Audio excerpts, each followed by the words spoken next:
হাবড়ায় একাদশ শ্রেণীর ছাত্রের অস্বাভাবিক মৃত ওই ছাত্রের নাম জিৎ দাস। দক্ষিণ হাবড়া হাই স্কুলের একাদশ শ্রেণীর ছাত্র ছিল সে। স্থানীয় সূত্রে জানা যায়, এদিন একাদশ শ্রেণীর পরীক্ষা শেষে বাণীপুর আমবাগান এলাকায় একটি ক্যাফেতে তার প্রেমিকার সঙ্গে দেখা করেন। সেখানে দুজনের মধ্যে কথা কাটাকাটি হয় বলে দাবি বন্ধুদের। অভিযোগ, সম্পর্ক থেকে বেরিয়ে আসার কথা জানায় প্রেমিকা। এরপর মানসিকভাবে ভেঙে পড়ে জিৎ। বন্ধুদের দাবি, বাড়ি ফিরে সামাজিক মাধ্যমে একটি স্ট্যাটাস দেওয়ার পর নিজের ঘরেই আত্মঘাতী হয় সে। এক বন্ধু জানালার ফাঁক দিয়ে ঝুলন্ত অবস্থায় দেখতে পায় তাকে। তড়িঘড়ি তাকে নামিয়ে হাবড়া হাসপাতালে নিয়ে যাওয়া হলে চিকিৎসকেরা তাকে মৃত বলে ঘোষণা করেন। পরিবার সূত্রে জানা যায়, জিতের বাবা আগেই প্রয়াত হয়েছে, কর্মসূত্রে মা বাইরে ছিলেন। বন্ধুরা জানান, প্রায় 1.5 বছর ধরে সম্পর্ক ছিল দুজনের। ঘটনাটি জানার পর কান্নায় ভেঙে পড়েন তারা। ঘটনায় অস্বাভাবিক মৃত্যুর মামলা রুজু করে ঘটনা তদন্ত শুরু করেছে পুলিশ।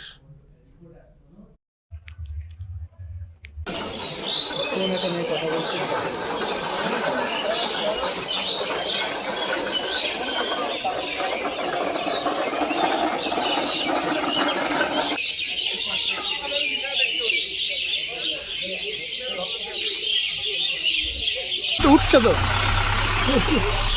ছেলে এরকম সিদ্ধান্ত নিতে আমি জানি না। আমি অফিসে গেছি সকালে, ছেলে 20 টাকা নিচে সাইকেল ঠিক করলো আদির সাথে। আমি জানি না কিছু, কিন্তু আমার পরীক্ষা দিয়েছে কিনা আমি তাও জানি না। হচ্ছে গিয়ে একটা মেয়ের সাথে প্রেম করতো।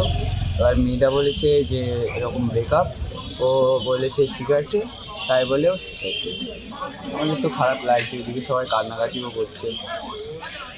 কতদিনের সম্পর্ক ছিল মেয়েটির সাথে 1-1.5 বছর সামথিং।